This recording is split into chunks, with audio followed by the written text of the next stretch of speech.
Pronto, pode ficar à vontade, David.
Bom, pessoal, boa tarde. Eu vou começar aqui fazendo uma leitura, né, do texto que foi uma atividade que a professora passou para a gente, né, de escolher uma paisagem aqui da cidade, né, e meio que descrever, né, o simbolismo dela. E com isso eu vou aqui para a leitura, né. Bom, simbolismo da paisagem, Praça da Bíblia na cidade de Codó. Dentre as gradativas reformulações sobre a identidade da geografia cultural que ocorrem desde o final do século XIX, é a partir da década de 1970 que ocorre uma digressão importante em suas questões epistemológicas, teóricas e metodológicas, onde se desenvolve uma geografia cultural renovada e é nesse meio que os significados se tornam um importante enfoque do geógrafo cultural. A produção simbólica é um pilar importante na produção e reprodução da vida humana, seja ela material ou imaterial. Sendo norteada pela consciência, é uma atividade atrelada à própria existência do ser humano. Alguns exemplos dessa produção é a língua, os rituais, os costumes, as concepções de paisagem, entre outros.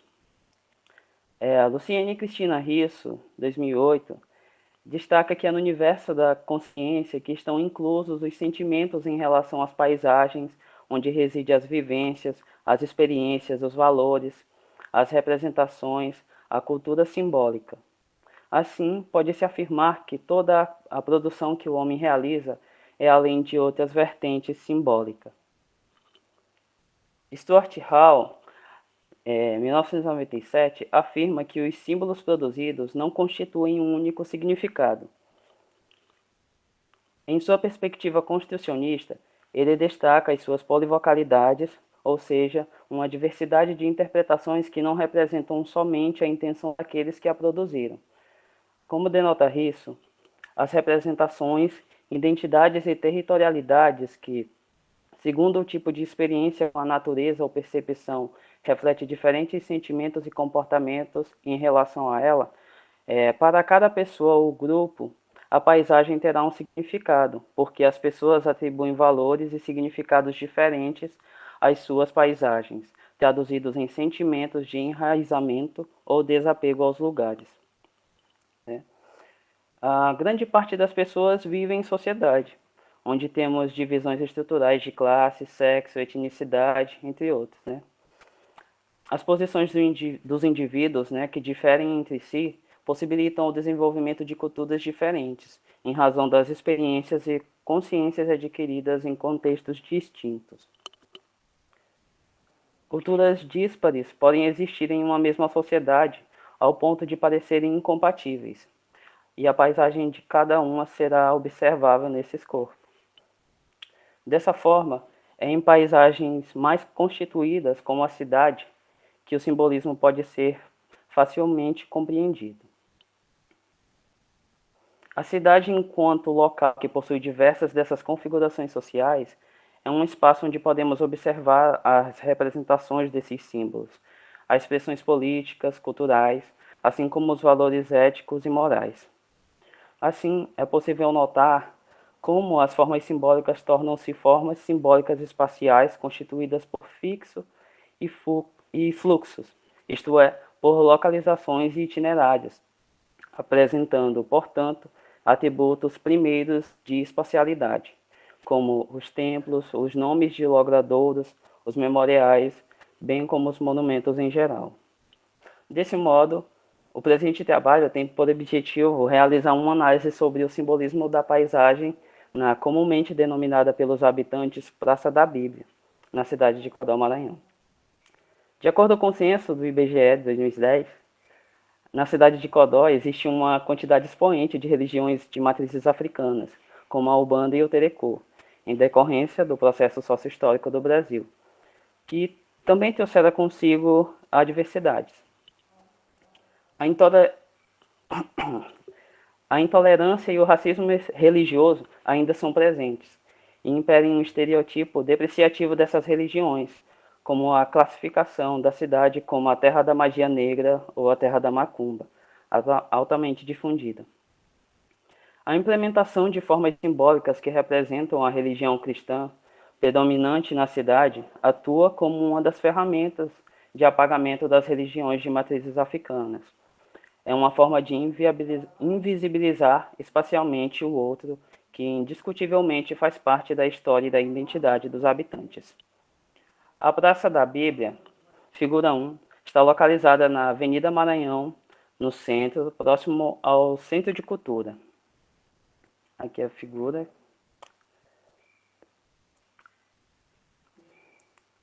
Na parte central, há duas placas de concreto que juntas são denominadas a Lei de Deus, onde reside os 10 mandamentos citados durante a progressão do capítulo 20, Êxodo na Bíblia hebraica.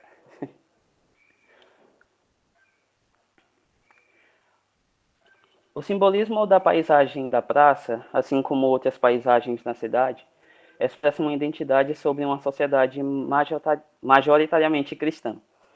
É uma característica que demonstra como, nas relações culturais, as relações de poder estão intrinsecamente ligadas.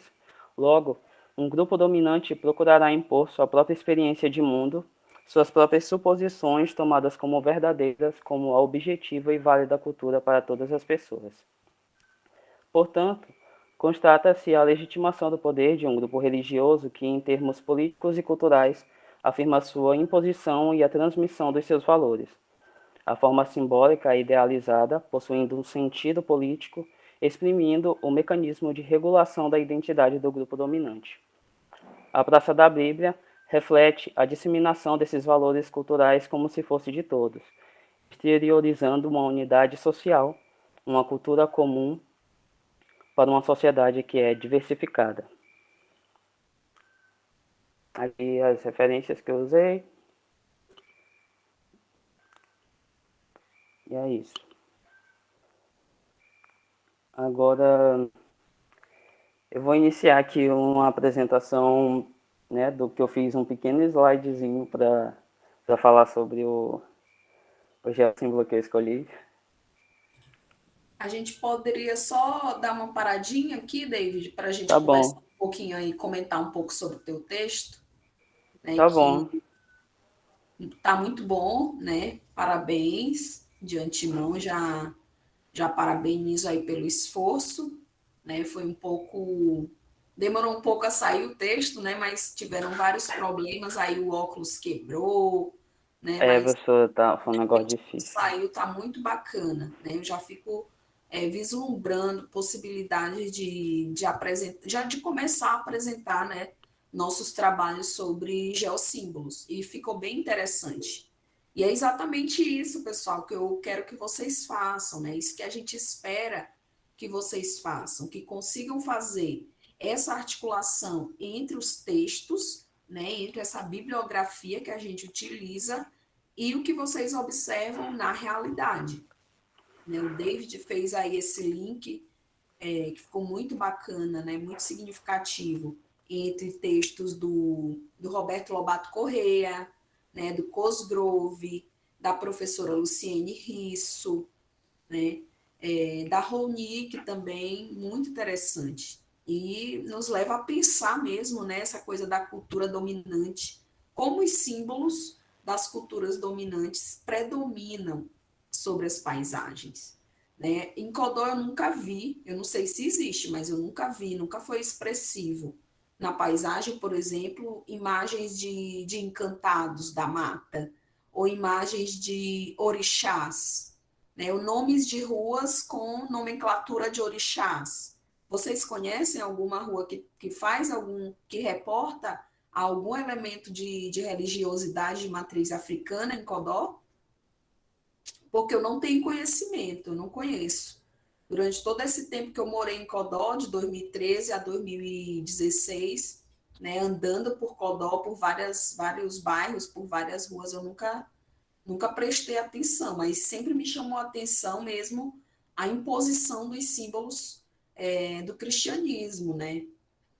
Principal, tanto o cristianismo católico, né, por exemplo, com as igrejas católicas, né, bem delimitadas no espaço geográfico, um território bem demarcado, né, através de alguns monumentos, como o Cruzeiro, né, que tem aí no centro de Codó, e tem também a demarcação territorial a partir dos templos de igrejas evangélicas, né? Tem a demarcação na própria entrada da cidade, a gente tem já esse indicativo, né, de Codó, Cidade de Deus, né, já indicando essa perspectiva cristã, né, bem forte que tem aí em Codó.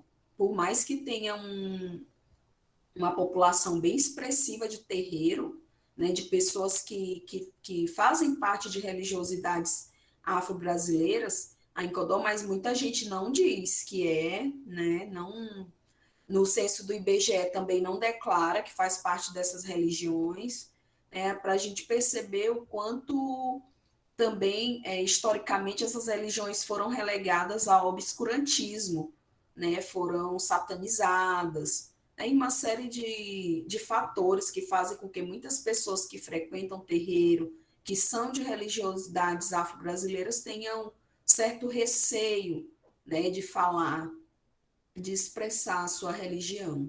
Né? O que não ocorre, por exemplo, com as pessoas católicas, que são da religião católica ou que são da religião evangélica. Então, esse predomínio aí desses valores, ele se expressa também no espaço geográfico. Como vocês começam a perceber, ele se expressa com muita força. Né? A partir do momento que a gente começa a estudar, que a gente começa a entender um pouco mais, a gente vai percebendo detalhes que antes passavam despercebidos. Né? Ana Luísa disse que não tem, né, essa toponímia em relação, por exemplo, aos orixás, né, nome de ruas, são nomes de santos católicos, né? Então, David, muito bom o teu texto, né? Parabéns. Envia o texto lá para o e-mail do grupo de pesquisa para a gente ficar com esse registro, né, de que esses textos estão sendo feitos, né? E se porventura a gente precisar, com certeza a gente vai precisar ainda desses textos, para a gente apresentar em congressos, né? Para a gente apresentar em eventos, para a gente aproveitar esses conteúdos também, quando a gente for submeter os trabalhos para uma revista científica, né, sob a forma de artigos. Então, o que vocês forem produzindo, vão mandando para o e-mail do grupo de pesquisa, porque esse material vai ficando guardado. Às vezes vocês perdem o computador de vocês, dá problema, né, perdem os arquivos de celular, isso acontece. Então, por isso que eu sempre reforço essa necessidade da gente guardar nossos trabalhos, né, nos nossos e-mails. E aí, como a gente está produzindo, já começou a produzir aqui no nosso grupo de pesquisa, eu solicito, né, que vocês encaminhem esse material que está sendo produzido para lá. E aí, as fotografias que vocês forem coletando, vão colocando lá no Drive, né? Tem uma pasta lá chamada, tá até com o nome lá, né? Projeto de pesquisa geossímbolos, eu mudei. Tava com o nome Codó Referências, mas aí eu mudei o nome da pasta. Eu coloquei lá, acho que eu coloquei Geossímbolos Projeto, ou Projeto Geossímbolos. Aí lá dentro tem as subpastas, né, para colocar as fotografias, colocar planilhas, colocar os textos, né, colocar alguns documentários que vocês forem encontrando. Então a gente vai juntando também esse nosso material aí no nosso Drive. Alguém quer comentar sobre o texto do colega? Alguém quer ter alguma consideração ou tem alguma pergunta sobre o texto?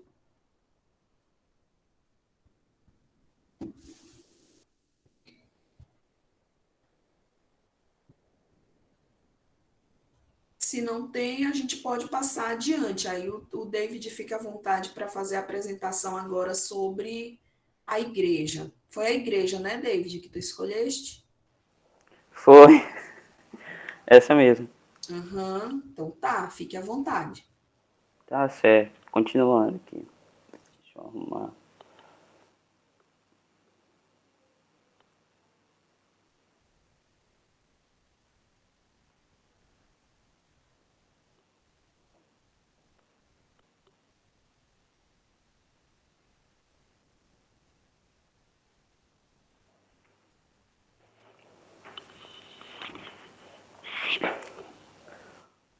Bom, como a professora já meio que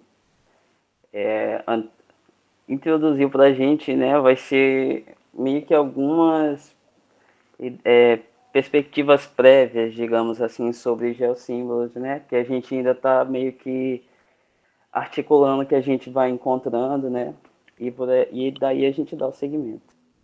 Ah, como já mencionei, né, eu vou falar aqui um pouco sobre o geossímbolo, a Igreja São Sebastião, em Caldas do Maranhão.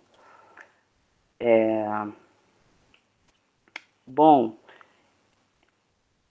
durante a pesquisa sobre o geossímbolo, o que eu mais tive como referência foi a obra do historiador aqui da cidade, né, o João Batista Machado, que escreveu diversos livros, como Imaginário Coroense, Codó, Histórias do Fundo do Baú, que no caso é esse o livro que vai falar um pouco sobre a história, né, dessa capela que se tornou a paróquia, né, que é a igreja aqui de São Sebastião. Bom, é, falando um pouco sobre com relação ao desenvolvimento, né, da cidade, a gente sabe que os portugueses vieram para a cidade, com eles vieram o cristianismo, né, junto dos missionários, capuchinhos, jesuítas, e acredito que a construção da capela foi uma forma de expressar, né, essa, vamos falar assim, essa vontade, né, dessas pessoas de quererem um local para exercer, né, as suas procissões, fés, os, os rituais deles, esse tipo de coisa. E assim, no ano de 1896, a gente tem uma autorização, né, da benção para a Capela de São Sebastião, que no caso foi o bispo, né, da, da província aqui do Maranhão, né, o bispo Dom Antônio Cândido Alvarenga, que permitiu, né, que o missionário capuchinho, o Frei David, né, realizasse essa benção, né, no dia 5 de dezembro, num domingo de Páscoa, em que foi um momento assim bastante festivo pelas pessoas, né, que estavam ali próximas e algumas outras também que meio que estavam próximas da vila aqui, né, que aqui ainda era classificado como uma vila de Codó, também vieram para esse momento, né, para fazer esse festejo, digamos assim, né? E digamos que foi um templo assim bem modesto. Foi um templo que não, não foi construído com uma verba tão grande, né? Foi devido aos arrecadamentos de fiéis e devotos, né, de São Sebastião, que eles conseguiram, né, levantar essa pequena capela. E nesse caso, a figura do seu Martiniano José Coelho foi muito importante, né, para o desempenho dessa construção, né? Ele foi uma pessoa muito importante porque foi ele que possibilitou, né, por meio das relações econômicas, foi ele que tomou a frente para fazer essa construção, né? E essa construção ela foi idealizada a partir de uma doação de terreno, né? Porque a igreja ela não foi colocada simplesmente lá. Ela, o terreno ali, como a gente já conhece, né? Era, ele fazia parte, né, da companhia manufatureira. Aí o que que acontece? A companhia ela cede um pouco desse terreno para a construção dessa capela. E assim, quando eles conseguem construir essa capela, eles precisavam, né, da imagem do santo, São Sebastião, que se encontrava, né, na igreja da Matriz. E quando aconteceu essa, esse deslocamento, né, do santo, foi realizada uma procissão, né, em que muitas pessoas compareceram cantarolando diversas canções, né? Era uma multidão que estava enfervorosa, assim, por esse momento. E assim foi algo bastante significativo, porque algumas pessoas não davam tanta importância para essa capela, né, para a construção dessa capela. Aí, no caso, um padre, que o nome dele é o Manuel Evaristo Ribeiro, foi uma pessoa que ficou muito feliz com a construção dessa capela, porque havia essa negatividade bastante. Só um momento.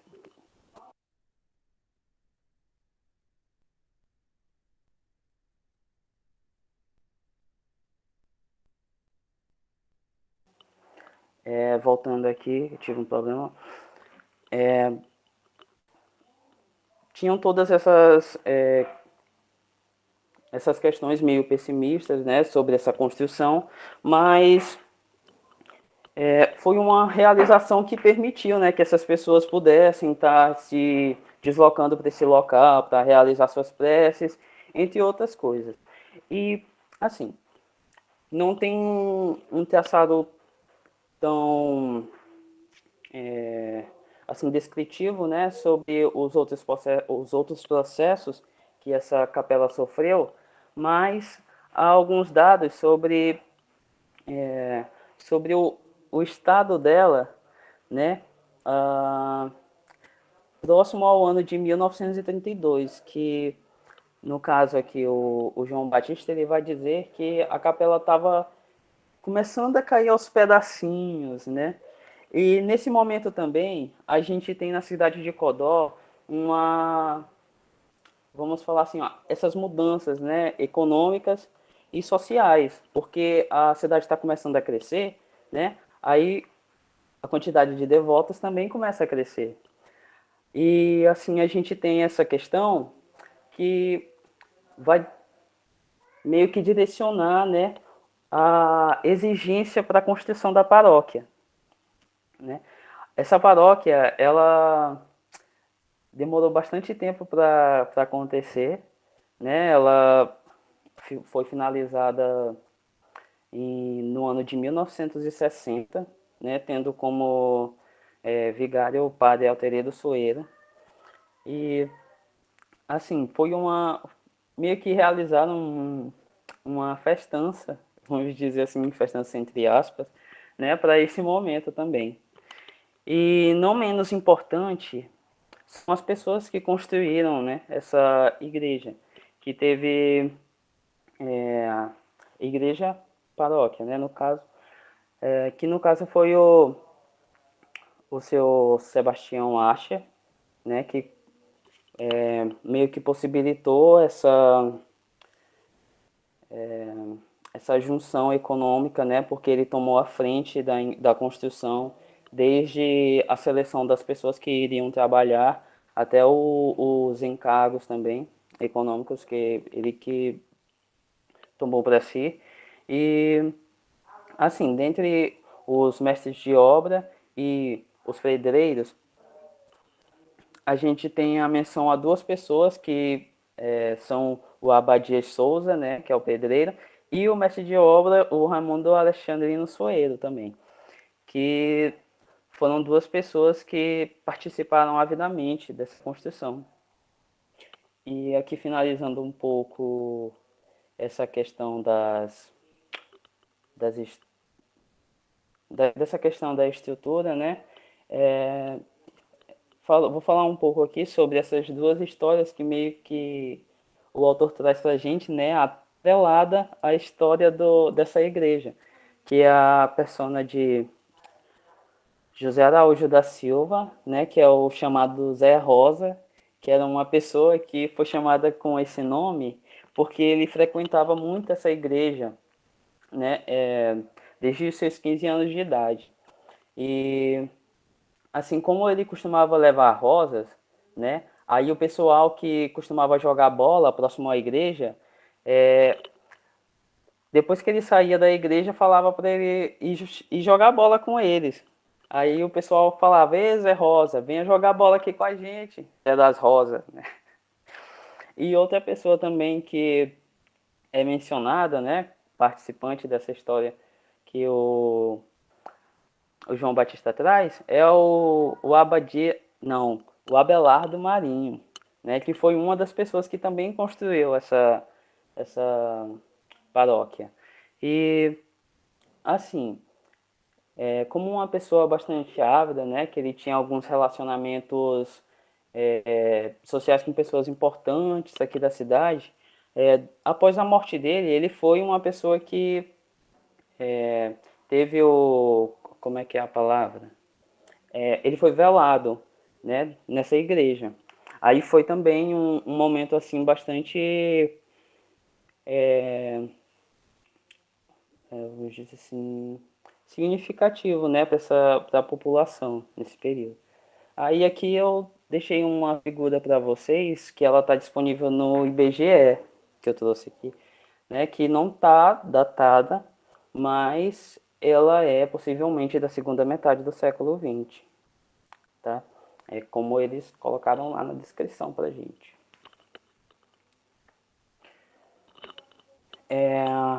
Aqui eu trouxe duas figuras, né, para mostrar para vocês como é que tá um pouco dessa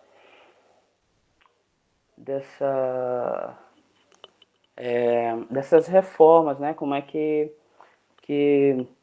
a gente tem algumas reformas durante alguns períodos, né. Aí eu trouxe uma foto de 2008 e trouxe uma foto aqui para vocês de 2018 para mostrar como está acontecendo nessas mudanças, mudam as cores, né? Além da questão também da praça, né? Que é interessante que a praça, o nome dela é Palmério Cantanhede, mas a maioria das pessoas, né, assim como eu, conhece como Praça São Sebastião. Aí a gente vê também que aquela parte central, né, da praça também teve muita modificação. E continuando aqui, eu trouxe algumas características que eu consegui pesquisar em alguns blogs, vamos dizer assim, né, que eles meio que também fazem parte eles fazem parte, né, dessa, vamos dizer, catalogação, né, da história, eles também apontam, né, algumas questões. E nos pontos pertinentes, né, sobre a paróquia, ela é regida, né, pela Diocese de Coroatá, né, que é uma instituição eclesiástica que tem a finalidade de fazer essa organização, né, das igrejas aqui no Maranhão. E no caso a Diocese de Coroatá, né, ela fica mais nessa região aqui do próximo a Codó mesmo, né? E a gente também tem, né, a corrida de São Sebastião, né, que é um evento assim que acontece anualmente. Muitas pessoas vão participar desse evento, né, e ele é um evento que aponta a chegada dos festejos, né, de São Sebastião também, que junto dele vem as procissões, né, e diversos outros atos, né, que as pessoas costumam fazer nesse período. E eu achei interessante trazer um pouco dessa contextualização do período pandêmico, né? Que a igreja, criou um canal no YouTube, né? Para poder fazer essas missas, né? Orações junto das pessoas, né? Meio que tá em contato com esses fiéis, porque a gente sabe que hum, a gente não estava podendo ter esse encontro presencial, né? Ainda não pode. E eu achei interessante falar um pouco sobre a comunidade palotina, né, que são as pessoas, né, que são influenciadas pelo regime do São Vicente Palotti, né, que foi uma figura bastante importante da religiosidade cristã. E com isso a gente tem essa comunidade palotina, que são os sacerdotes aqui da cidade de Codó, que cuidam dessas igrejas, né? Cada, cada igreja aqui da cidade tem um sacerdote que cuida, né? E parece que são é, 6 brasileiros e tem um alemão. E no caso aqui, o sacerdote que cuida, né, da Igreja São Sebastião é o padre José Orlando. E era essas primeiras contribuições que eu gostaria de deixar aqui com vocês. E é isso, fim. Obrigado.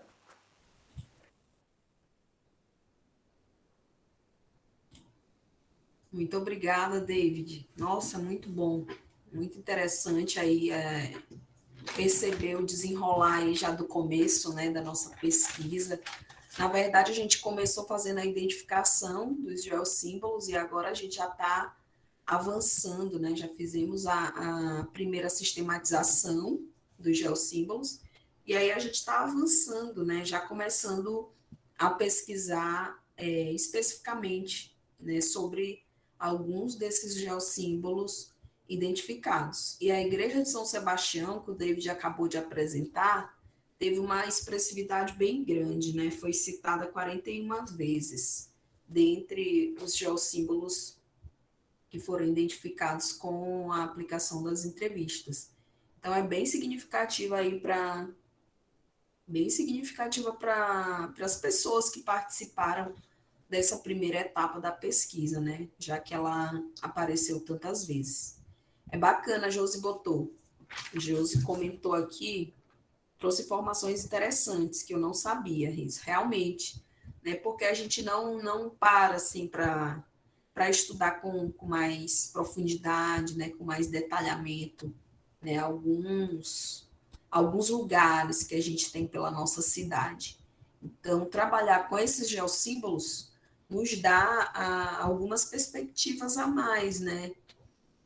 Faz também com que a gente já não seja tão indiferente a alguns lugares e perceba o simbolismo desses lugares, né? Aspectos simbólicos, né? Como determinados elementos da paisagem, como essa igreja, né? Porque ela é um elemento, e é um elemento dominante nessa paisagem aí do bairro São Sebastião. Eu lembro quando eu cheguei em Codó, foi a primeira igreja que eu vi, assim, que me chamou a atenção, foi essa, né? Porque eu fui morar no bairro São Pedro, e aí o motorista passou por ali, pegou ali a rua Rio Grande do Norte.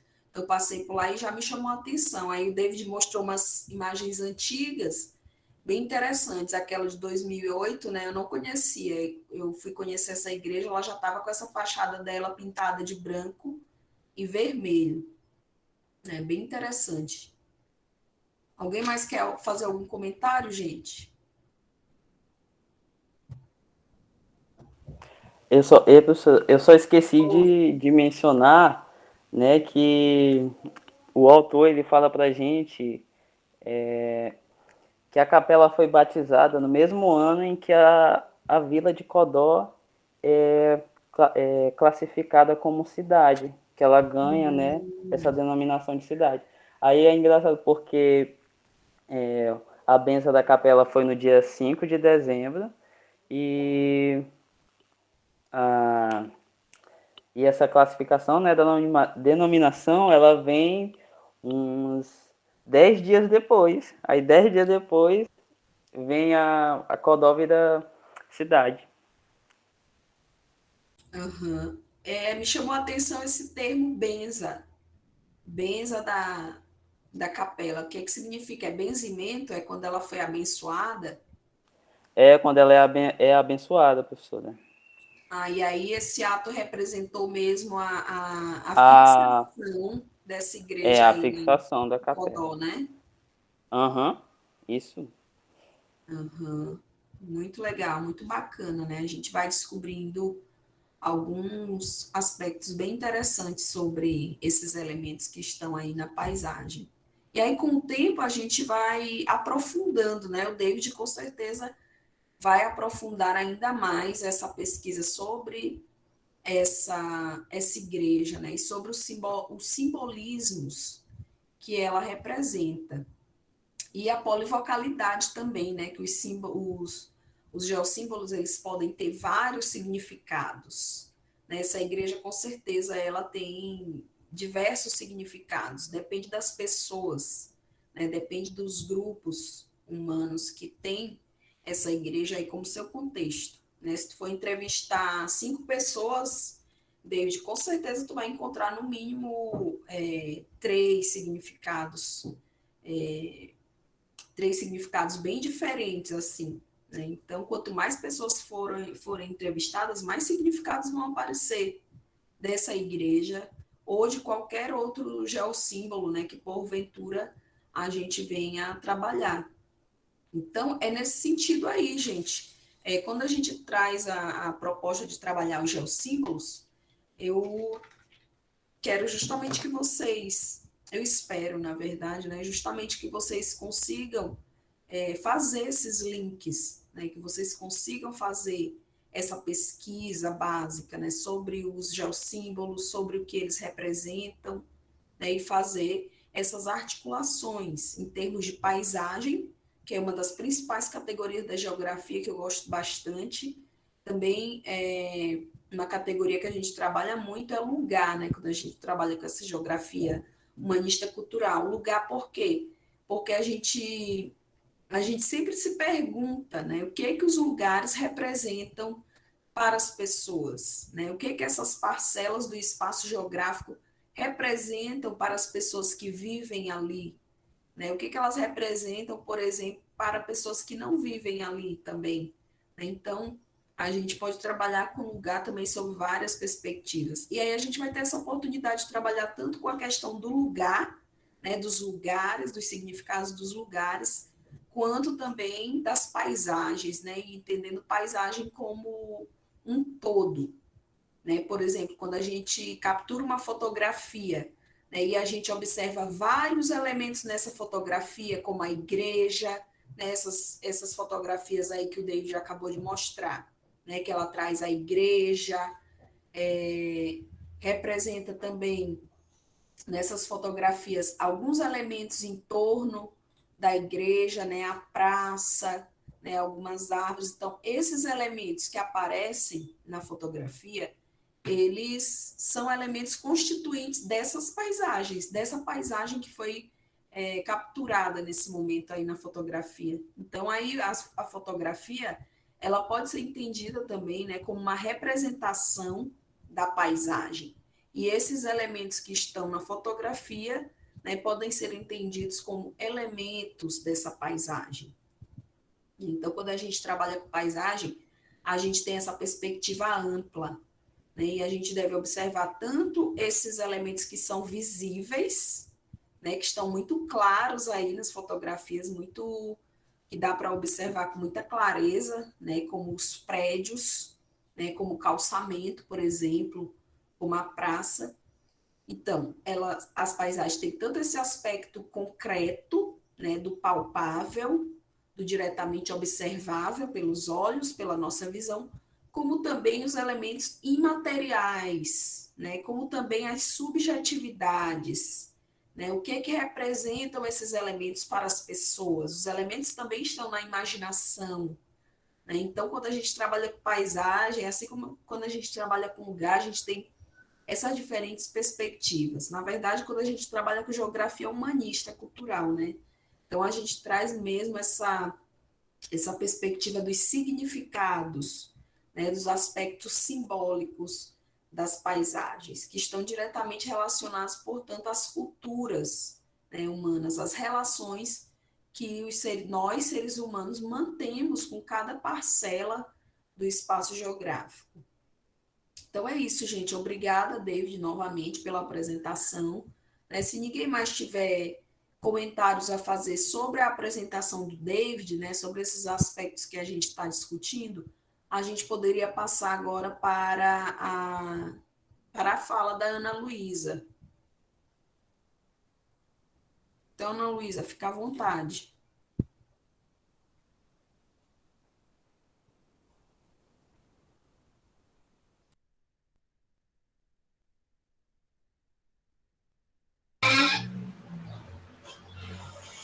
Vocês conseguem me ouvir? Sim, Ana, estamos ouvindo, sim. Yes.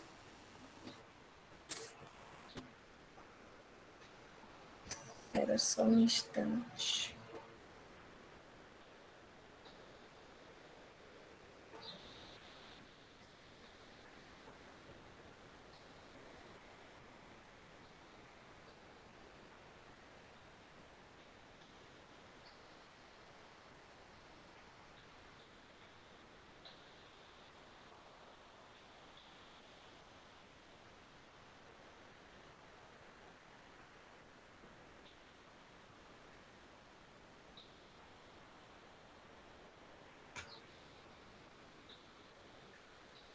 Boa tarde.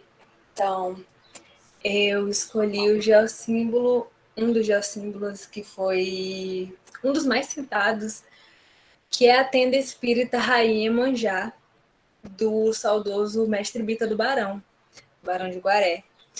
E durante as minhas pesquisas, eu não encontrei tanta coisa relacionada apenas sobre a tenda enquanto um edifício, sabe? Enquanto um local, eu não encontrei muita coisa sobre a tenda, porque ela está muito ligada, relacionada ao Bita. Então, quando eu pesquiso tenda espírita Rainha Manjá, não aparece muita coisa sobre ela, aparece mais sobre o Bita.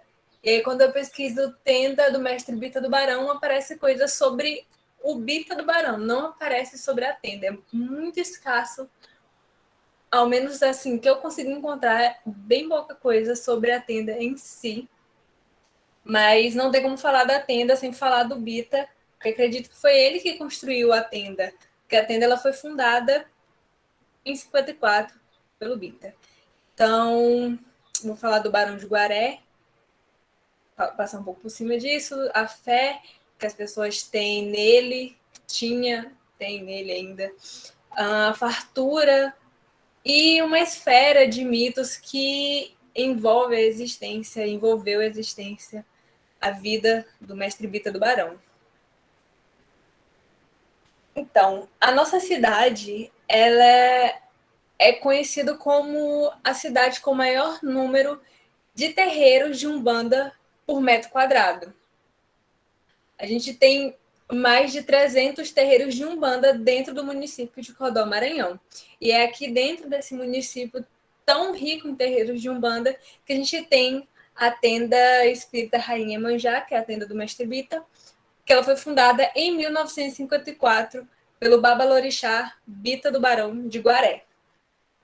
Essa tenda ela fica localizada ali no centro da cidade. Eu acredito que, se não todo mundo, mas a maioria das pessoas conheçam. Essa foto foi uma foto tirada no começo desse ano, ou no fim do ano passado, mas eu vi uma reportagem recente que esse desenho já foi mudado. Já mudaram o desenho, agora ele tá mais amarelo. Enfim, é um outro desenho que foi feito por cima desse. Mas no mais é isso. Essa tenda ela é grande, ela é relativamente grande. Esse terreiro, ele tem 2 templos. Foi o que eu consegui encontrar em relação a ele. Ele possui 2 templos e possui a casa do Bita, que agora é a casa da baronesa, que é a filha dele, quem ficou responsável por comandar o terreiro. E eles estão acoplados. A casa ela fica aqui para a direita. Ela vai até a esquina, a casa. Então, ela está localizada no centro, ela tem esses 2 templos, e essa grande residência com salas amplas e decoradas, e dentro a gente tem alguns altares com imagem dos orixás. Eu consegui algumas fotos, alguns vídeos mais para frente, mas os vídeos que eu consegui são vídeos durante um festejo. Então, existem alguns elementos que normalmente acredito que não estão lá, porque são colocados durante o festejo e eles vão mudando ao longo dos dias. Mestre Bita do Barão. Então, Bita do Barão, ele nasceu em 10 de julho de 1932. O nome do Bita é Wilson Nonato de Souza. E ele conseguiu, enquanto ainda era vivo, ele conseguiu, por meio da lei, mudar o nome dele e colocar Bita do Barão. Então, o nome dele oficial se tornou Wilson Nonato Bita do Barão de Souza. Então, desde muito novo, desde criança, o Wilson Nonato, ele era uma criança muito agitada. E por esse motivo, segundo as informações que eu consegui encontrar, ele teria sido apelidado de Bita, que na linguagem da cidade onde ele morava aqui na cidade, mas na real, ele nasceu em Santo Antônio dos Pretos. Só que eu acredito que ele se mudou para cá, para a cidade, porque em uma entrevista que eu vi, ele fala que depois ele voltou para lá, então acredito que tenha sido isso que aconteceu. No mais, ele foi apelidado de Bita, que significa bode. E o título de barão que ele conseguiu depois faz referência ao Barão de Guaré, que é a entidade a qual ele incorpora, que agora está com a filha dele, segundo ela.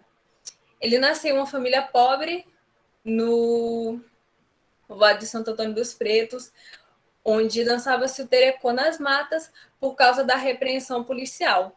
Então, nessa época, o terecô não podia ser dançado dentro das cidades. Isso não acontecia porque a polícia prendia e ela retirava os instrumentos e prendia as pessoas que estavam dentro festejando, que estavam praticando a sua religião. Então, isso era feito nas matas. Vi uma entrevista com uma senhora que ela disse que ali no Santo Antônio dos Pretos, eles iam para as matas e tocavam tambor e dentro das matas, e os brancos conseguiam ouvir, mas não conseguiam localizar eles. Eles entravam nas matas, ouviam o barulho nitidamente, o som dos tambores, mas não conseguiam localizá-los. Então, esse povoado, esse local, é um local que até hoje está muito... Tem isso muito enraizado, essa cultura bastante enraizada.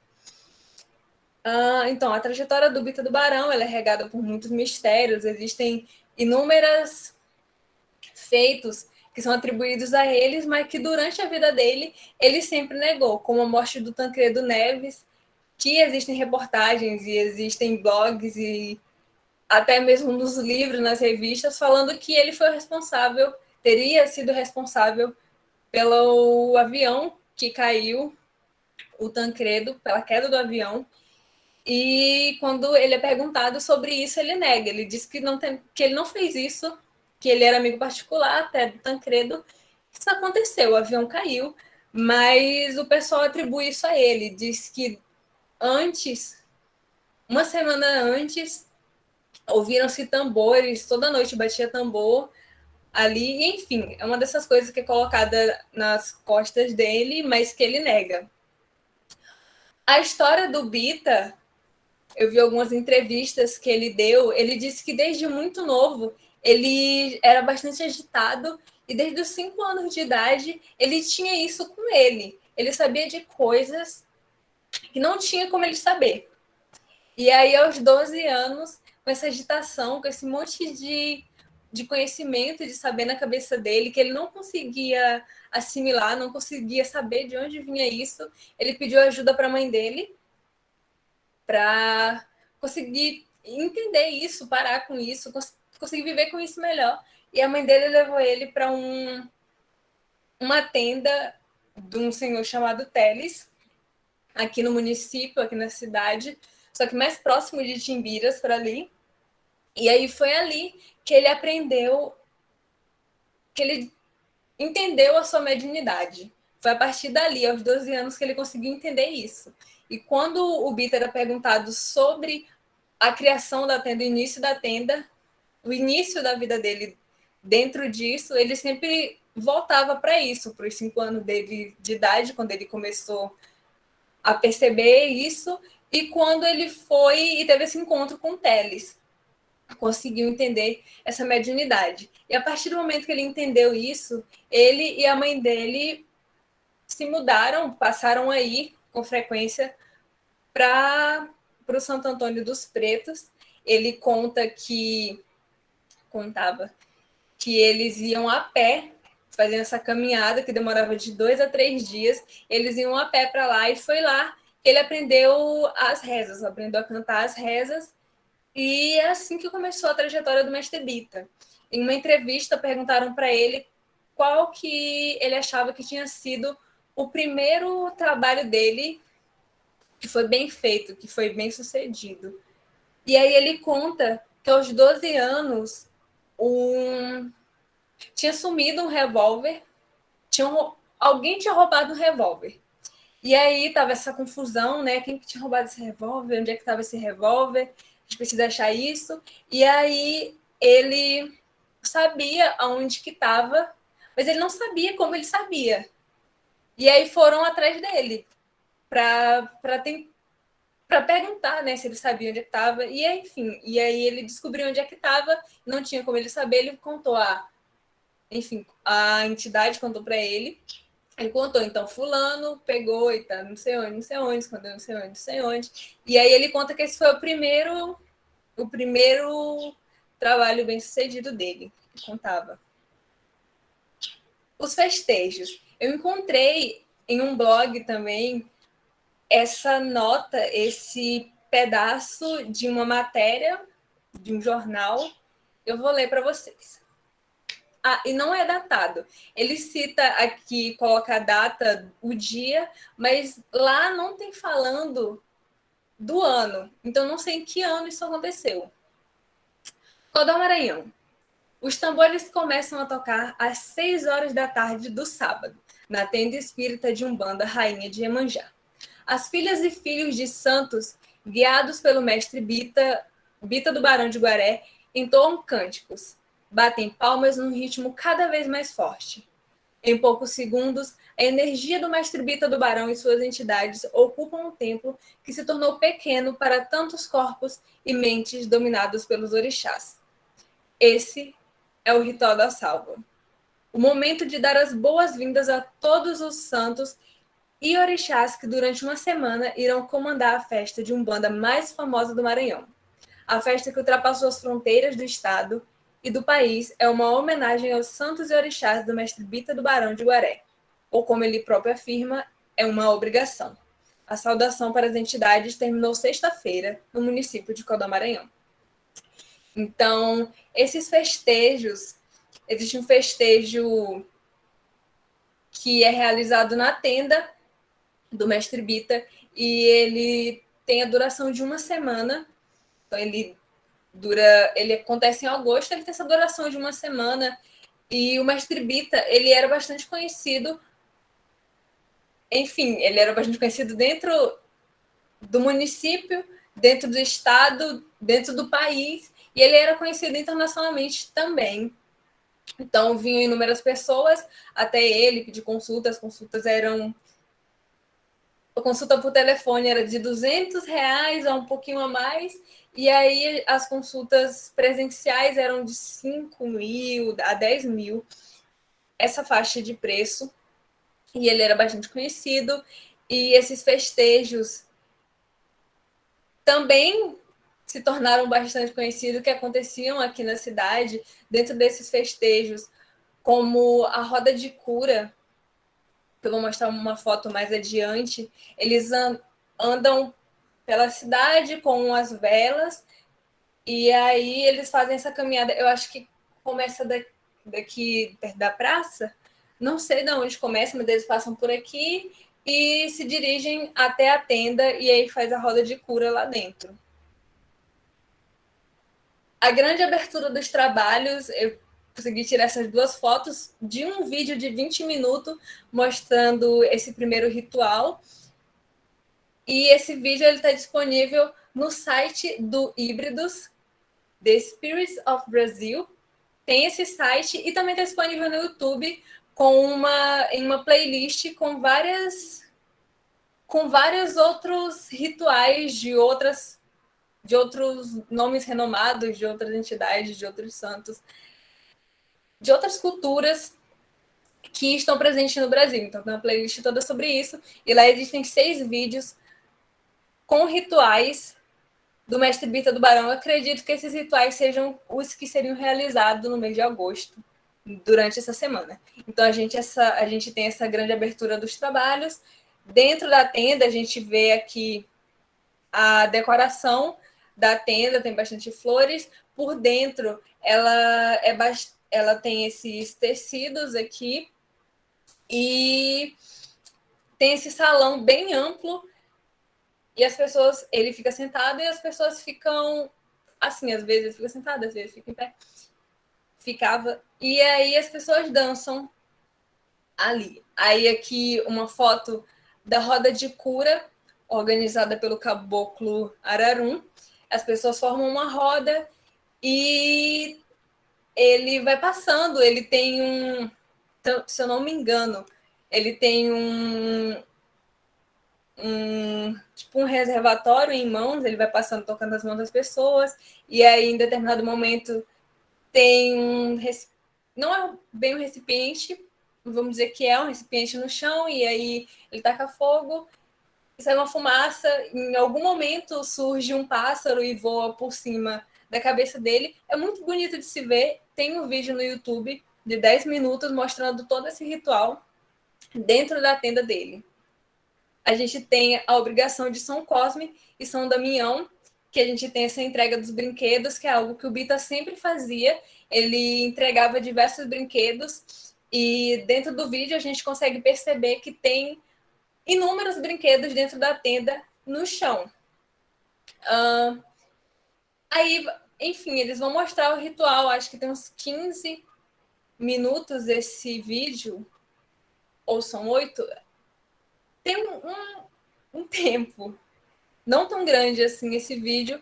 Ele vai mostrar todo esse ritual do começo até o fim e como as pessoas se comportam, e vai mostrar as crianças brincando. Isso. E a gente tem a obrigação de São Jorge com a reada de algum militar, que o Bita ele utiliza essa roupa, e aí no vídeo ele também vai mostrar como funciona todo o ritual. E eu não sei se tem como mostrar o vídeo para vocês aqui, porque eles são vídeos um pouco longos, mas são bastante interessantes e até explicativos. Eu ainda não entendi se são vídeos feitos por algum gringo ou se foi alguém brasileiro que fez, mas ele não tem legenda e não tem nada explicando sobre, mas os rituais estão lá. Então, uma amostra e a gente consegue entender, consegue ver um pouco de como que funcionam esses rituais dentro dessa tenda. E foi isso que eu consegui achar de informação sobre a tenda espírita, porque no mais a gente tem bastante coisa sobre o Mestre Bita, mas também tem bastante coisa que está equivocada e que ainda está impregnado um olhar meio cristão das coisas, entendeu? Então é isso que eu tenho para mostrar para vocês. Foi esse material que eu consegui encontrar até agora.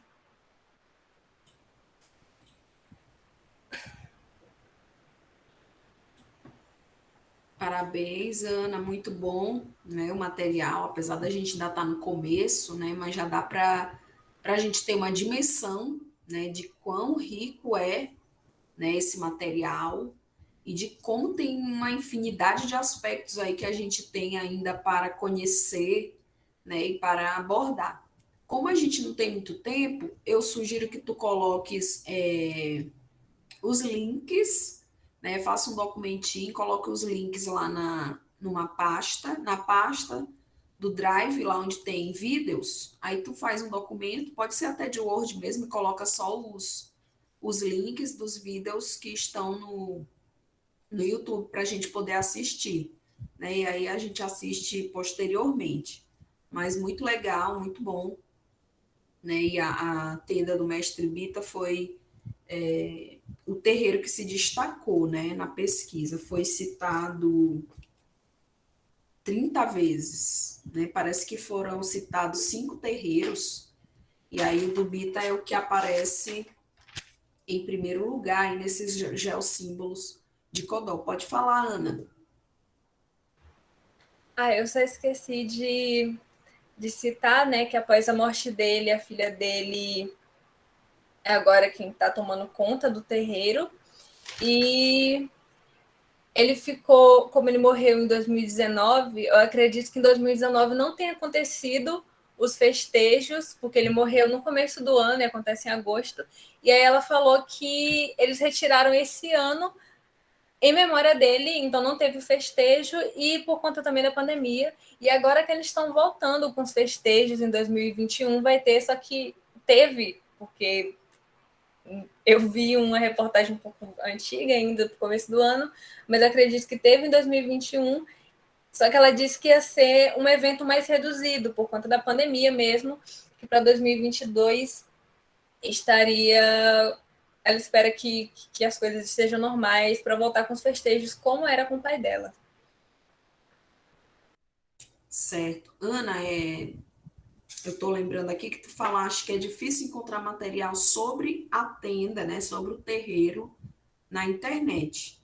E aí eu reforço que vocês vão ter que aplicar outras entrevistas, né? E aí vão ter que conversar com as pessoas que sabem das coisas. E no caso do terreiro aí, Rainha Iemanjá, entrar em contato com a senhora Janaína, né? Que é a responsável pelo terreiro. Se tu conhecer alguém de lá que facilite que faça essa ponte, né? Já é bem importante. Tem os trabalhos também que a professora Ilka Pereira Diniz fez, né? A tese dela é sobre essas questões aí, né? Religiosidade de matriz africana em Codó. Tem o trabalho também da professora Martina Aller, né? Que é uma antropóloga aqui de São Luís. Ela também fala sobre terreiros. Deve encontrar alguma coisa no trabalho dela sobre a tenda do saudoso mestre Bita do Barão, né? Mas a entrevista com a dirigente vai ser de suma importância, né? E aí também, se ela permitir, tirar fotografias. Então a gente vai ter que fazer esse trabalho aí etnográfico também, né? Conversar com as pessoas, solicitar a autorização para tirar fotografias, né? Para gravar alguns vídeos. Também é importante a gente participar das festas, né? E fazer nossas filmagens. Então tudo isso vai ser material. E sempre citar as fontes, né? Da onde foi que a gente tirou as fotografias, da onde foi que a gente tirou os vídeos, né? Se foi a gente que produziu, né? Então tem tudo isso. E antes de vocês aplicarem as entrevistas com o pessoal, a gente vai conversar também sobre o termo, né, de autorização, termo de consentimento livre esclarecido, porque para fazer essas entrevistas aí com o pessoal diretamente sobre esses aspectos, né, envolvendo fotografias e tal, vocês vão ter que, pedir para eles assinarem, né, esse termo de autorização para que vocês possam utilizar esses materiais aí, esses vídeos, né, essas fotografias, essas falas deles nos trabalhos. Então, tem toda essa questão aí, também essa questão ética da pesquisa, né? Mas é isso, no mais, tá muito bom. É esse encaminhamento aí mesmo que a gente espera, né? Então, muito bom esse start aí em relação às pesquisas sobre os geossímbolos, mais especificamente, né, sobre aqueles geossímbolos que já foram identificados. Ah, o David botou, tem umas fotos lá de dentro, eu acho. Bacana. Fotos também que fizeram após a morte dele, ok. Então, pessoal, alguma consideração sobre a apresentação da Ana Luísa?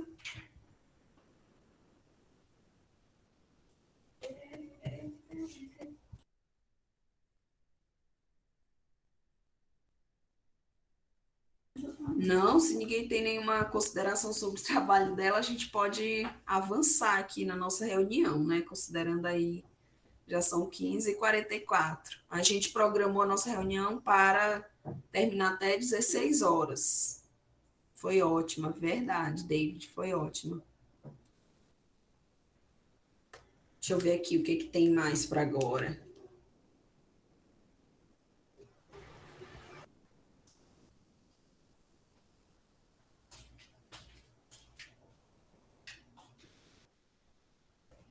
Diana trouxe alguma coisa sobre a fábrica manufatureira? Eu lembro que tu Sim, disseste. só um minuto, eu vou compartilhar aqui. Ah, muito bem. Agora a Diana vai apresentar sobre a fábrica.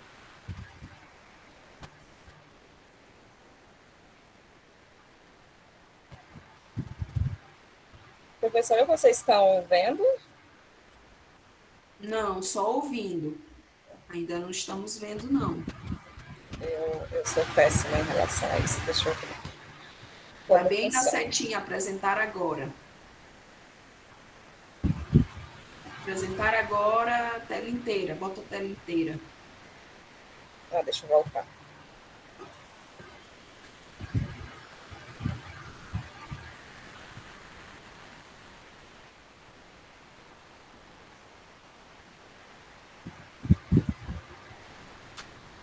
Agora está vendo? Sim, apareceu agora sim. Boa tarde, meu nome é Ediana da Cruz. Eu vou falar sobre a Companhia Manufatureira Agrícola do Maranhão. Eu escolhi esse tema por curiosidade minha. Desde criança, eu sempre fui de conversar muito com a minha avó, e ela sempre me falava sobre essa fábrica, onde ela me falava muito sobre a importância dessa fábrica para a questão mesmo econômica da cidade, mas também ela me falava muitos mitos, e aquilo eu ficava com muita curiosidade para saber se realmente era verdade. E eu fui crescendo e eu sempre passava ali na frente e eu sempre ficava imaginando aquilo que a minha avó me falava, se realmente aquilo é verdade. Porém, eu nunca tive essa oportunidade de pesquisar sobre isso.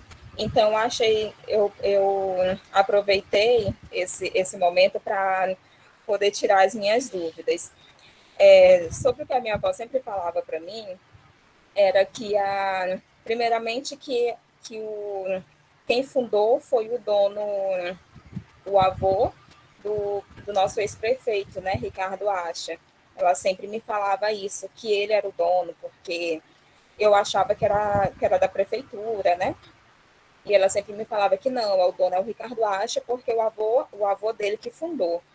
E outra coisa que ela sempre me falava era que da casa do Ricardo Acha para a fábrica tinha um túnel, que ele não andava pela rua, ele sempre, para poder ir para a fábrica, ele atravessava esse túnel. Aí eu achava isso muito interessante. E ela sempre me contava algumas histórias interessantes sobre essa fábrica de tecidos.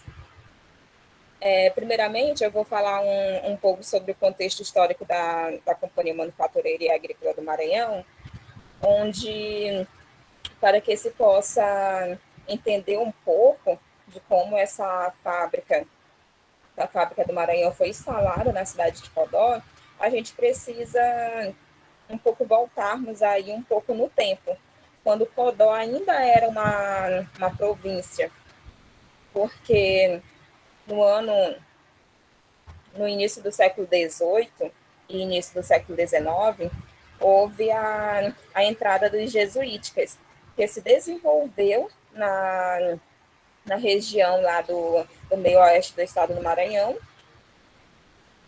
Só um minuto.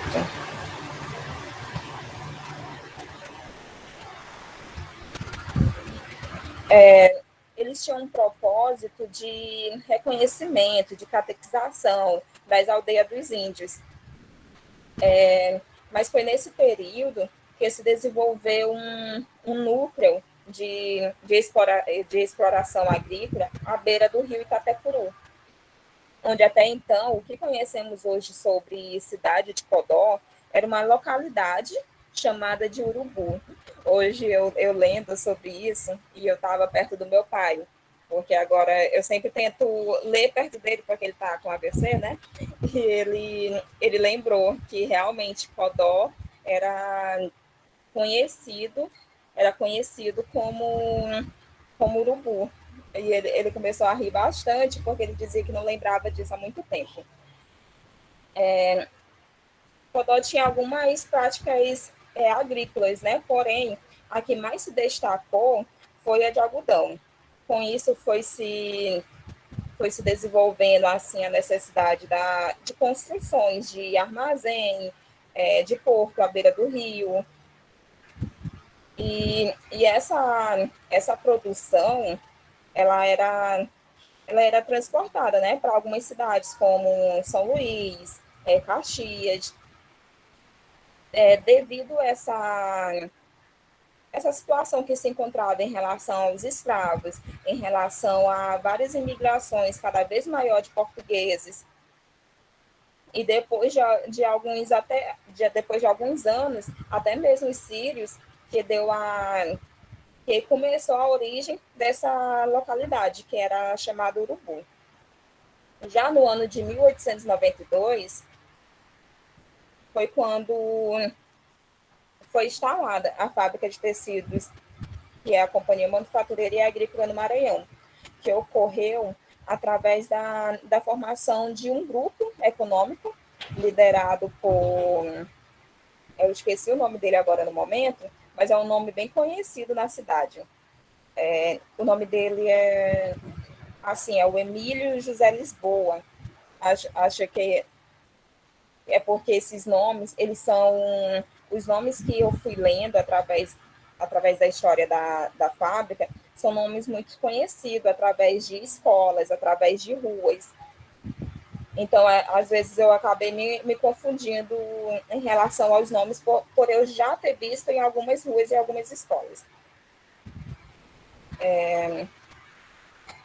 Mas voltando, pelo fato de que a vila era em Codó, né, que era na Vila Urubu, era o melhor produtor de algodão do estado, esse foi um dos fatos que levou o empresário José Lisboa, juntamente com a participação de alguns representantes da vila, né, da Vila Urubu, para aproveitar o solo fértil, a produção do algodão, e também aproveitar a proximidade dos rios. E assim, ele instalou a fábrica. Além disso, além dessa questão de tentar aproveitar por ter sido o melhor algodão do estado, era aqui. Além disso, ele tinha outro fato da construção da companhia, né? Que era porque foi na época que teve a euforia dos escravos, que naquele momento era a maioria da população da vila, que que a partir daí precisaram de remuneração, porque com a alforria dos escravos, os proprietários de terra não tinham essa condição para pagar salários para todos os escravos daquela época. E aí houve uma necessidade de uma nova forma de reverter essa situação. E essa fábrica, ela funcionou por mais de 5 décadas. Também, e com isso houve vários avanços. Mas, primeiramente, eu vou falar sobre uma dificuldade que houve logo no início da instalação da fábrica, que foi a falta de pessoas qualificadas. Isso porque, né, a gente já pode esperar que, nesse período, Codó ainda era uma vila muito pequena. Com isso, eles teve que abrigar várias pessoas que vinham de outras cidades, para assim fazer funcionar, né, a fábrica de tecidos, que era seu principal produto na época. Porém, eles tinham outros, tinha extração de óleo de coco de babaçu, mas foi através disso que o comércio geral começou a crescer. O povo teve outros hábitos, outros costumes. De início, a fábrica produzia 2 tipos de tecidos. Eu esqueci o nome dos 2 tipos de tecidos, mas com o falecimento do atual dono, né, que era o João Ribeiro, ficou o Sebastião Acha, que seria o avô do nosso ex-prefeito, ele que assumiu o comando, né? Pois foi um dos primeiros a trabalhar na fábrica, na parte lá do escritório, e também por ele possuir uma maioria das ações.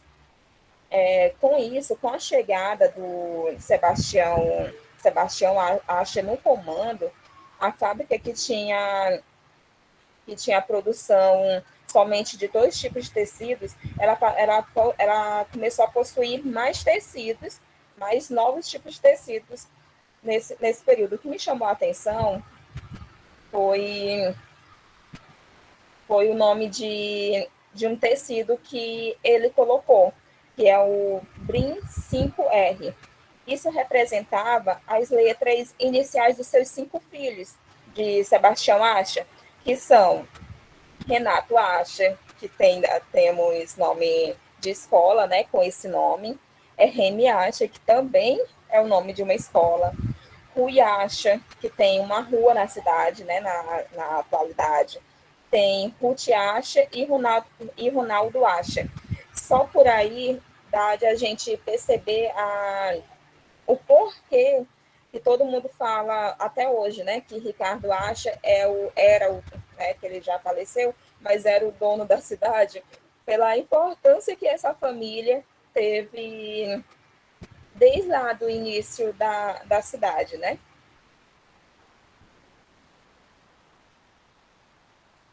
É o descaso do poder público. A gente não pode falar sobre a fábrica de tecidos na atualidade sem falar o quanto que os nossos prefeitos, os nossos poder público se desligou desse nosso patrimônio que temos. A história da fábrica de tecidos, ela está muito relacionada com a história do município de Codó, pelo nível de importância que a instalação da fábrica de tecidos deu para o progresso econômico. E também da abertura de uma modernização para a cidade, pois através dela teve a instalação de energia elétrica, fornecimento de água, que até então não tinha. Então, assim, até pouco tempo, a gente via um prédio totalmente acabado. Não era algo que a gente se perguntava, né? Por que aquilo não funciona algo, já que é bem no centro da cidade? E ali as pessoas estavam deixando se acabar aos poucos. Os nossos prefeitos não levavam em consideração essa importância. poucos jovens hoje conhecem a história daquela fábrica, por ter sido abandonado pelos nossos prefeitos, né? Mas mesmo ainda tendo mesmo lá tendo essas repartições, né, dos lugares,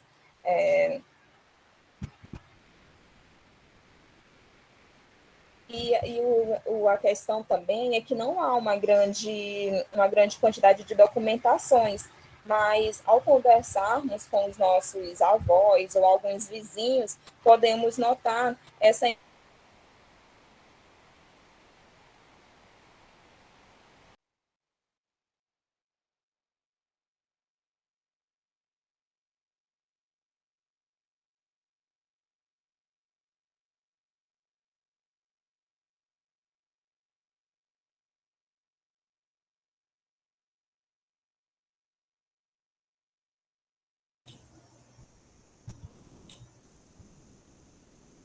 Nossa, acho que ela caiu, né, gente? Acho que ela teve problema com a conexão dela.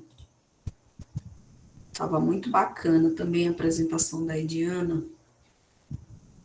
Vamos esperar uns 2 minutinhos, ver se ela volta. Eu já avisei aqui para ela pelo WhatsApp. Porque às vezes a conexão da pessoa cai e ela nem percebe.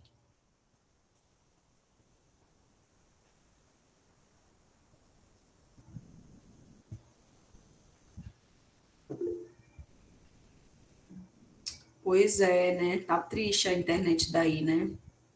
Tenho percebido pelas minhas aulas. Às vezes eu não consigo, meus alunos não conseguem ver as coisas que eu estou passando, fica toda hora travando os vídeos, por exemplo.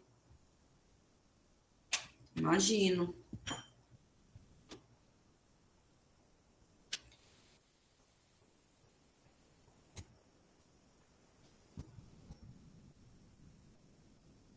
A gente espera só mais um minutinho, porque se ela não voltar, a gente dá prosseguimento aqui.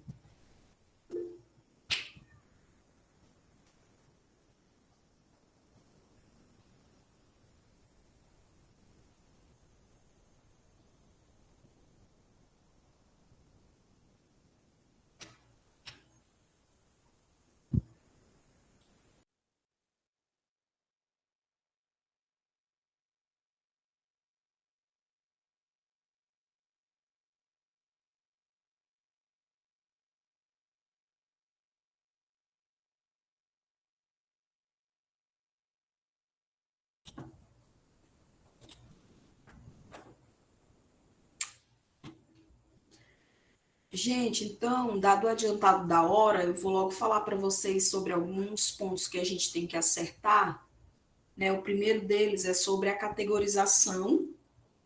Então, a Ana Luísa, ela fez uma sistematização dos resultados alcançados até o momento. Então, ela organizou, né? Organizou a planilha sobre os geossímbolos. E aí, o que eu pedi para vocês pensarem em algumas categorias. Ah, sim, a Ana Luísa e o David fizeram. Ok, muito bem.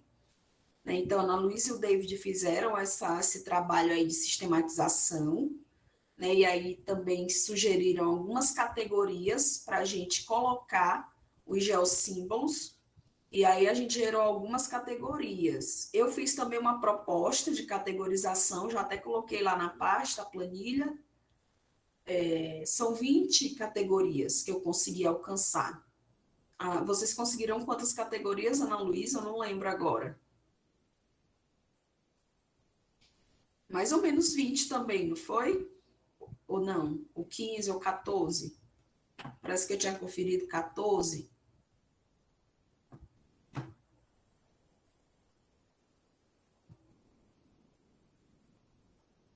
Eu conferi 14. Eu posso olhar aqui para me ver. Se eu não me engano, eu conferi 14 categorias que vocês elaboraram. Só que faltava algumas, né? Vocês não conseguiram encaixar alguns geossímbolos em algumas categorias, E aí tem essa proposta que eu fiz das 20. Só que a gente vai repensando, né? A gente vai refletindo sobre essas categorias e verificando se de fato a gente vai ficar com essas 20 categorias ou se a gente consegue ainda reduzir um pouco esse número de 20 categorias. né? De repente ficar com 15, com 16, mas se a gente não conseguir reduzir, a gente fica com as 20 mesmo. As primeiras, eu sugiro que a gente comece a trabalhar a partir dessas 5 categorias, né, que a gente comece a debruçar mesmo nossas pesquisas sobre essas 5 primeiras categorias. O David disse que tinha 15 na primeira, ok.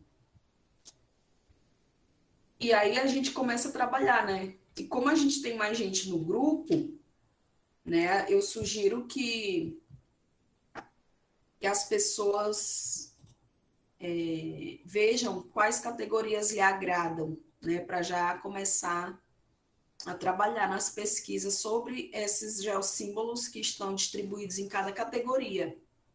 E aí as 5 primeiras categorias são as seguintes: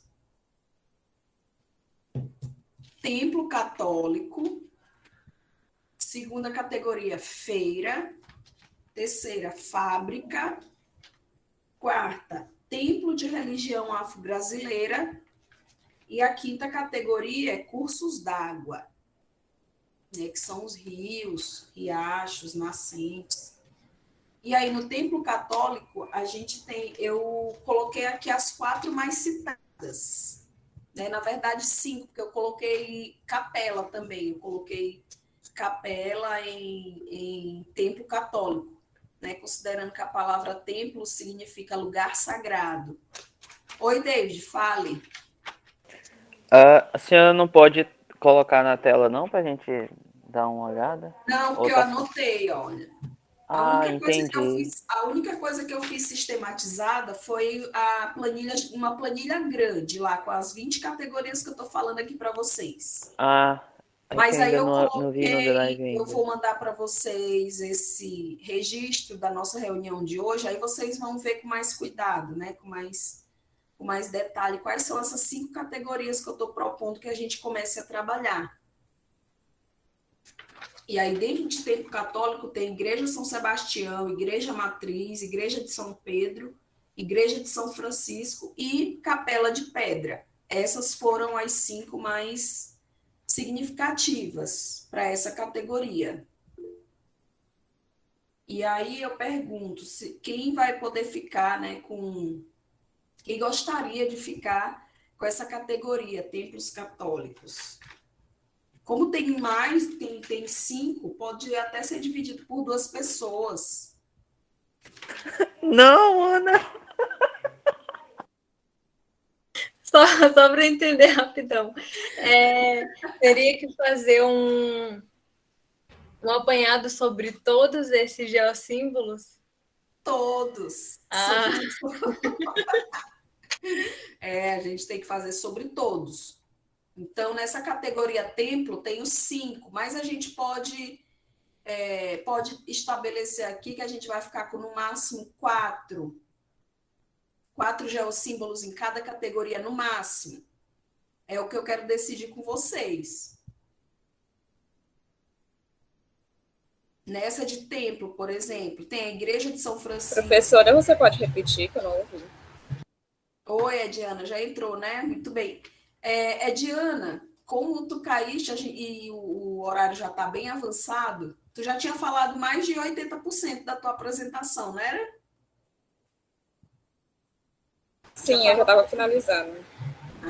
Certo. Então, tu coloca lá a tua apresentação, tu manda por e-mail, tá bom? Por e-mail do grupo. Tá bem. E foi muito boa, né?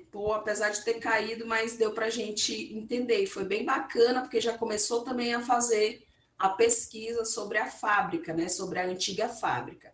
O que eu estou dizendo para o pessoal é que a gente já fez uma breve divisão em categorias, né? A Ana Luísa e o David sugeriram também algumas categorias, eu sugeri outras, e a gente precisa trabalhar agora com base nessas categorias. E aí eu estou falando que na categoria templo católico foram 5, né? 5 templos, 5 geossímbolos significativos nessa categoria, né? Que é a Igreja de São Sebastião, que o David já começou a pesquisar, Aí temos a Igreja Matriz, a Igreja de São Pedro, a Igreja de São Francisco e a Capela de Pedra. E aí eu queria saber quem gostaria de ficar, né, com uma pessoa poderia ficar com dois, né, dois desses templos, e aí outra pessoa ficaria com mais dois. E assim a gente vai trabalhando até a gente concluir o breve estudo desses elementos. E aí eu queria saber quem poderia ficar, né? O David já ficou com São Sebastião, e aí, David, tu poderia ficar com quais outros? E professor, eu estava negociando com a Ana. Aí a gente faz assim, a gente pega uma classificação, a gente pega um grupo, né? Tipo esse daí dos templos, aí a gente faz, nós dois fazemos o dos templos.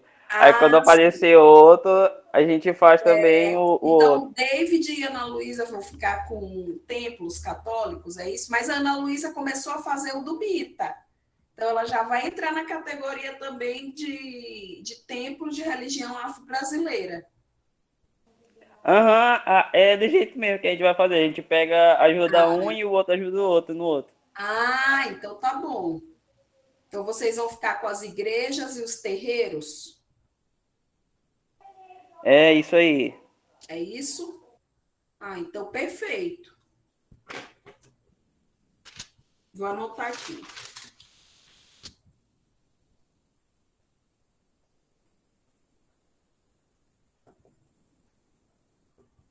E professor, e professora, bora com um pouco de calma aí. A gente não pode ir pro outro, que é mais simples, não. Eu acho que terreiro vai ser um negócio tão complicado agora. Mas E vocês eu acho que. vão focar, por exemplo, o terreiro do Bita, porque o terreiro do Bita foi o mais citado. Ah, entendi. Então, Vocês dos. podem fazer as igrejas e o terreiro do Bita. E aí, com o tempo, depois a gente pode pensar nos outros terreiros, né? Mas é importante Ah, frisar nos principais. Por exemplo, a igreja de São Sebastião é a principal dessa categoria das igrejas, foi a mais citada. Ela teve entendi. 41, foi citada 41 vezes. Segundo lugar, a Igreja Matriz. Então, vocês podem começar com essas duas: a Igreja de São Sebastião e a Igreja Matriz. E mais o terreiro do Bita. Então, vocês podem concentrar Tá, a de vocês agora nesses três: Igreja de entendi, São você. Sebastião, Igreja Matriz e o terreiro do Bita. Pode ser? Pode, é que a gente ouviu só a parte terreiros, aí já deu um negócio São assim, sabe? muitos, Não, não, mas agora vocês vão focar mesmo nesses principais, tá bom? Tá certo. Tá ótimo. Ok. Não precisa ficar nervoso, não precisa ficar com medo que a gente dá jeito em tudo. Professora, Oi. eu posso ficar com a Igreja de São Francisco, eu acho ela tão importante, até acho que ela deveria ser feriado em Codó. É porque, Diana, a gente tem que trabalhar também as outras categorias, e aí então a gente pode deixar as outras igrejas para depois, para posteriormente. Ó, porque eu tenho a categoria feira também. Na categoria feira vai entrar o troca-troca, a feirinha do peixe e o mercado central. E é tudo ali, né? Tudo na mesma região. Tudo dentro de feira é praticamente uma coisa só. Mas aí eles fizeram essa diferenciação, né, em relação à feira. Aí tem a feira, tem a fábrica, Entendi. tem a questão das fábricas e tem cursos d'água. Quem poderia ficar com a feira?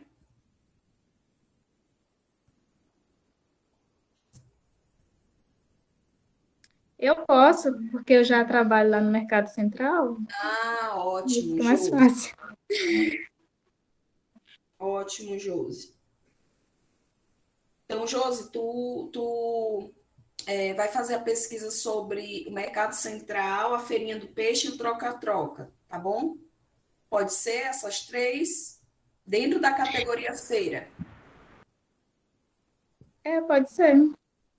Então tá certo, perfeito. Aí tem a categoria fábrica, que entra a FC Oliveira, a fábrica de óleo e a fábrica de asfalto. Essas Poderia... pesquisas necessariamente precisam de campo, porque eu não moro em Codó ainda. Inicialmente podem fazer os levantamentos, né, bibliográficos. Quem não conseguir ir a campo, né, pode ficar na parte mesmo da pesquisa de materiais, né, ver o que tem sobre esses geossímbolos e escrever, né, e fazer a sua apresentação. Se for assim, eu acho que é mais fácil de encontrar na questão dos rios. Eu posso ficar com rios. Rios, Josivânia, né?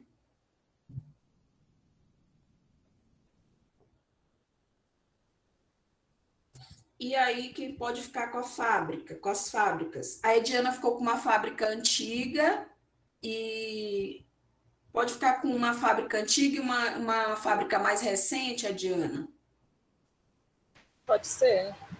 Você falou o nome de uma que eu não conheço, essa última. As citadas foram FC Oliveira, a fábrica citada também, a fábrica de asfalto e a fábrica de óleo.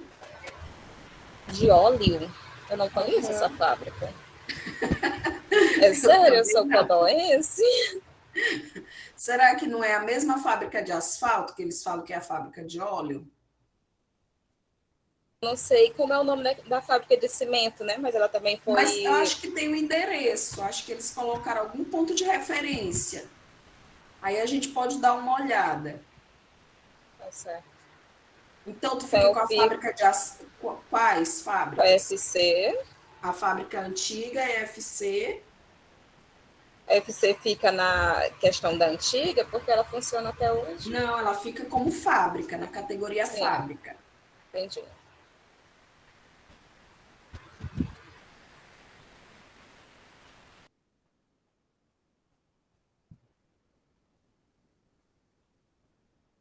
Aí, quem poderia ficar com a fábrica de asfalto?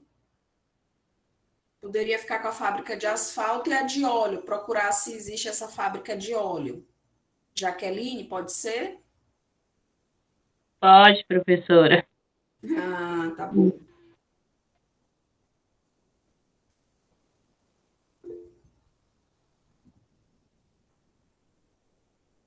Oi, Jaqueline, quer falar mais alguma coisa?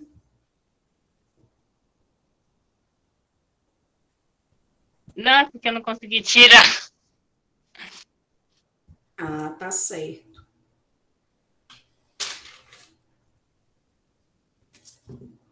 Então, tá certo, gente. A gente fez essa breve divisão. Aí eu vou colocar no nosso documento, aqui no registro da nossa reunião, vou mandar aí para o grupo. Vocês leiam direitinho para lembrar, né, do que a gente conversou e do que a gente combinou.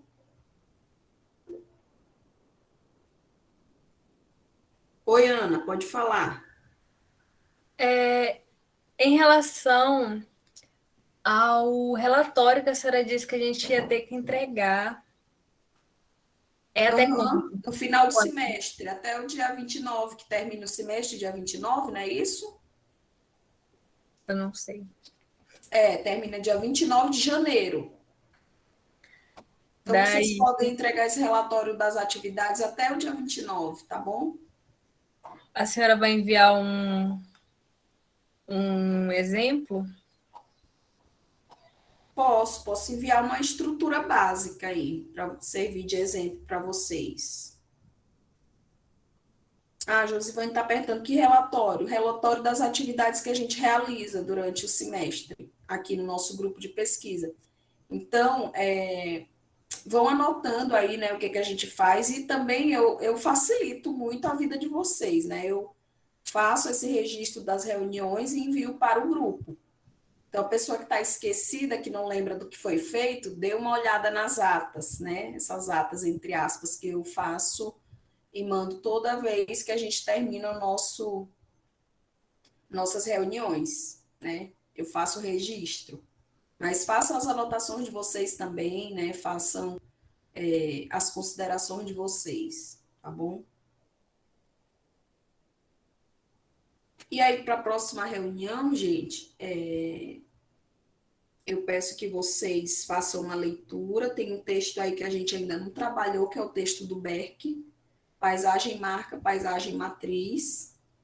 Né? E ele vai falar um pouco sobre essas perspectivas da geografia humanista cultural, vai falar principalmente sobre a questão de paisagens, né? A gente não chegou a trabalhar esse texto não, né, Ana Luísa e David? Aqui pelo grupo? Não, Não, né? professor. Então a gente vai trabalhar na próxima reunião. Eu quero que vocês façam, né, essa leitura, anotem os pontos principais para a gente discutir, tá bom?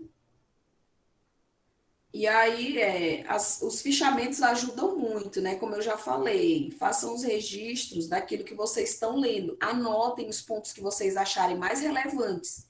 E já fazendo o link com a questão dos trabalhos sobre geossímbolos, pensando nas publicações que vocês vão fazer posteriormente, anotem esses aspectos centrais que vocês verificarem no texto, para já fazer um link com futuros projetos, né, futuros trabalhos que vocês venham a fazer sobre geossímbolos, né, já pensando mesmo nessa categoria. E aí pesquisem também, né, sobre... Poderiam ser postados os que a gente já leu? Deixa eu ver aqui. Poderiam ser postados os artigos que já lemos aí para a galera. Já tem poucas páginas. Nos registros que a gente tem das nossas reuniões passadas, tem lá anotados os textos que a gente já leu. E aí eu vou colocar também dentro de uma pasta do Drive essas referências que a gente está trabalhando, os textos que a gente vem trabalhando e que a gente já trabalhou, eu vou deixar todos disponíveis também numa pasta lá do Drive, compartilhado, para que vocês tenham acesso, se precisarem recorrer novamente a esses textos. Tá bom? Fica bom assim, David? Fica é bom, por caso o pessoal também tiver alguma dúvida aqui lá, explica bem assim o que a gente já está estudando, né? Aí é bom E, para compreender mais. E é bom porque tem pouca página. ai, gente, vocês são demais. Então já tem as tarefinhas de casa, né? Para a nossa próxima reunião, o que vocês vão trazer?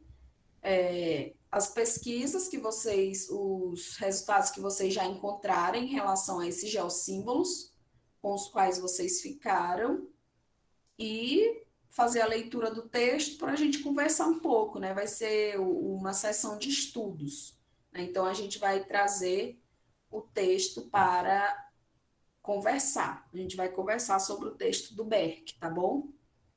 E aí eu posso ficar responsável por fazer essa sistematização do texto para a gente trabalhar em cima dele. Eu não vou dar mais essa atribuição para vocês, que a gente coloca também. De vez em quando um estudante é responsável pela apresentação do texto, mas como vocês já estão bem atarefados aí com a questão dos geossímbolos, da pesquisa e tal, aí eu apresento o texto, né, e a gente vai discutindo à luz também do que vocês destacarem, tá bom?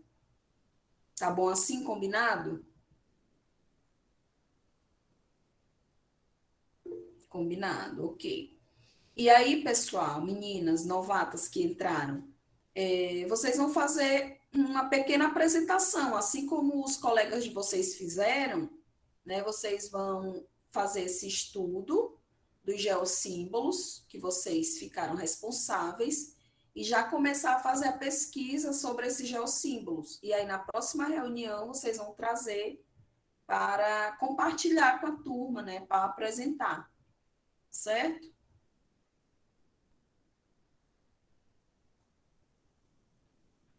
E assim a gente vai dando prosseguimento. Então, gente, era isso, basicamente. Espero que vocês tenham gostado da reunião. Acho que foi bem produtiva, né? E a gente vai caminhando para que a gente tenha tenha base, né? Tem uma base sólida em relação ao nosso projeto de pesquisa. E aí ele vai caminhando, vai se desenvolvendo à medida que a gente vai avançando, né? Que a gente vai se esforçando, tá? Queria agradecer ao David, né, pelo esforço, a Ana Luísa, né, que tem sido fundamentais para que a gente tenha já alguns resultados do nosso projeto. E a gente vai conversando também para aperfeiçoar o nosso projeto, para que ele caminhe da forma como deve ser. Tá certo? Agradeço a Ediana também pelo esforço de ter feito a apresentação, né, o estudo, já começou a estudar a fábrica, já começou a apresentar esses resultados iniciais, então, muito bem. Então, só continuem mesmo, né, pesquisando, né, Ana Luísa pesquisando aí o terreiro do Bita, né, o David pesquisando também sobre as igrejas. Eu estou muito curiosa em relação à Capela de Pedras, né, já tô louca para saber sobre essa Capela de Pedra aí. Então, vai ser muito bom. Então, a gente se encontra na próxima, daqui a 15 dias, né, às 14 horas. A gente vê qual é o melhor dia, né? Hoje é terça, então provavelmente vai ser numa terça, às 14 horas, tá bom? Daqui a 15 dias. Fica bom para todo mundo na terça, né? À tarde? Sim. Então, tá bom. Sim, é o único dia que dá para mim. Então, tá certo, gente. Um beijo, um abraço e até breve. Adiós, amigos. Buenas tardes. Tchau.